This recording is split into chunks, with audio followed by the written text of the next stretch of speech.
nibyo ngiye kukwereka muri iyi video. Twagiye mbere na mbere ubanza ugafungura Google Chrome cyangwa se browser, hanyuma wamara kuyifungura ukajya ahantu handitse manage your Google account, ukahakanda.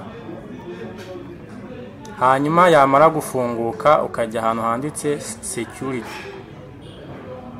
Niba account yawe hatari aka kantu ka vive, your account is protective, urabona account yanjye iriho ingufuri byatari, nta muntu ushobora gupfa kuyinjirira mu buryo bumworoheye. Hanyuma uramanuka ukareba niba two step verification iri turn on. Iyi itari turn on, channel yawe ibishobora kwibwa mu buryo bworoshye.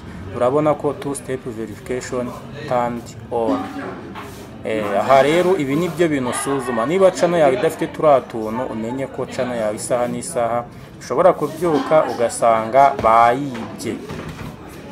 Aka ni akantu k'ubwenge mba mbazaniye.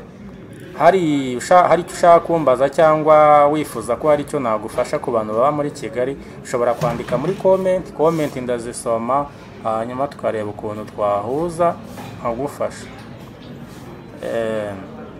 Ariko nukora subscribe, like, comment, ubutaha nzanakwereka nyine uburyo wakora biriya bintu mu buryo burambuye. Ubwo rero iyo ushaka ku bantu bafite channel ziri monetize, iyo ushaka kureba ukuntu niba channel yawe yujuje ibyo ibisabwa, ujya muri payment and subscription, uciye nyine hariya kuri Google management, ukajya ahantu handitse manage your payment ukahafungura, cyangwa ushobora no kujya muri Google search ukandikamo Google payment method, hanyuma ukajya handitse payment method, hanyuma ukareba AdSense yawe nibihuye n'ibiri kuri YouTube muri notifications, cyangwa se ugaca muri AdSense ukareba, ukajya muri setting ukareba niba bihura AdSense yawe ari imwe. Ubwo rero utu ni utuntu uba ugomba kwitaho cyane. Urabona iyi ni AdSense yanjye.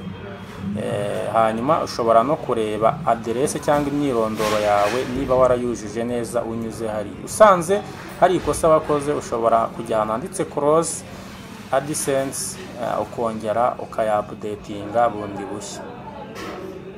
Ubwo rero biba byiza iyo ugiye kubikora ukabanza ukitonda, kuko ushobora kubya-updating ugasanga bigize izindi defect. Menya protectinga account yawe kugira ngo batakwinjirira. Byaba bibabaje wa channel yararakuruhije, waravunitse cyane, bugacyo ugasanga channel yawe bayibye. Niba rero ushaka guprotect account yawe ugashyiraho ingufuri byatari, ukaba wizeye ko nta muntu wayinjirira, ushobora kumpamagara kuri nimero ziri muri description, cyangwa se ukanyandikira muri comment, hanyuma nkakubwira ukuntu bimeze. Urabona ni AdSense mfunguye, ujya muri google.com/AdSense, hanyuma ukajya ahantu handitse AdSense login, ukakanda AdSense yawe igafunguka. Ifunguka gute rero? AdSense yawe ifunguka muri ubu buryo, hakaza zino content, kano kariste kakaza, ukajya muri home. Muri home rero niho urebera niba AdSense yawe ikoze neza. Iyo utarayigira, waba uri monetize cyangwa utaramonetize, ushobora kuyifungura ukurikije amabwiriza. Hanyuma wamara kugera ahantu handitse enter your information, aho ngaho buretse aha ngaho huzuza iyo channel yawe yabaye monetize. Urabona aha ngaha ngiye namaze gutanga imyirondoro yanjye, we have got your info, kuko channel yanjye imaze kuba monetize. Iyo kwitaraba monetize, aka kantu step yigezeho urayihorera, ufungura AdSense gusa, wagera ahantu handitse enter your information ukaba urekeye aho ngaho. Channel yamara kuba monetize, ukabona kujya ahantu handitse enter information, ukahakanda ukuzuza ibisabwa. Iyi rero ni ujya muri AdSense ukajya muri payment info. Hano rero haba active iyo ugejeje amadolari hagati ya 70 n'ijana, nibwo ubona impinduka hano. Naho iyo itarageza ayo madolari haba hakiri vierge, nta kintu ushobora kubonaho kugeza igihe wujurije amadolari 100 cyangwa se 70. ni ukuvuga ngo rero nyine biba bisaba gukora kugira ngo akawunti yawe izeho amafaranga. aha rero ushaka kuverifiya AdSense yawe, hari igihe warakereye AdSense nyinshi uri kuzifungura zikaba kavuyo. hano rero iyo usanze hari no imwe ihuje na akawunti yawe biba ari sawa cyane, urayihorera nta kindi kintu uhinduraho. Reka rero dufungure channel, tujye kuri channel yanjye nkwereke utundi tuntu tw'ubwenge. Nizeye ko umurikiye, nizeye ko turi kumwe. Reka dufungure YouTube. Urabona ko YouTube irafungutse, YouTube irafungutse. ubwo ngiye kujya kuri channel yanjye, kuri channel yanjye. urabona ujya ahantu handitse channel yawe, ukajya ahantu handitse YouTube Studio, hanyuma ukahafungura. urabona ino channel yanjye ifite channel violation, ifite strike. ino strike rero nzikuraho, izi strike nzikuraho, ariko ntago strike ishobora kuvaho utarabisabye. ukora icyo bita copyright score, ukuzuza ibyo ugomba kuzuza, bagahita bakubwira copyright strike yawe igihe izaviraho. ubwo rero reka tujye muri ufungura channel, ukajya ahantu handitse setting, ufungura YouTube Studio, ukajya ahantu handitse setting. wamara kuhajya ukajya ahantu handitse upload default. urabona iyi ni title, wandikaho title ya channel yawe kugira ngo igihe ugiye kwa uploadinga ntibigusabe kwirirwa wongera kwandika title. ako kanya ihita yirodinga. we niba warabaye monetize aka kantu ad preference ukabona katavivuye gutyo, umenye ko AdSense yawe itari kuraninga kuri video zawe. ujya muri upload default, hanyuma ukareba ahantu handitse monetization, hanyuma ukareba ko kano kantu, ukareba ko aka kantu kavivuye.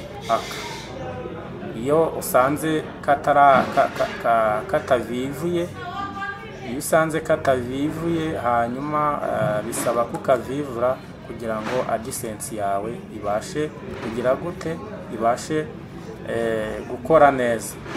nizere ko ukurikiye aka kantu, nyabuneka nikagucike, kuko ushobora kuzasanga uri gukora video ariko ugasanga ntago video zawe ziri kubarirwa kubera ko kari akantu katavivuye. nizere rero ko turi kumwe.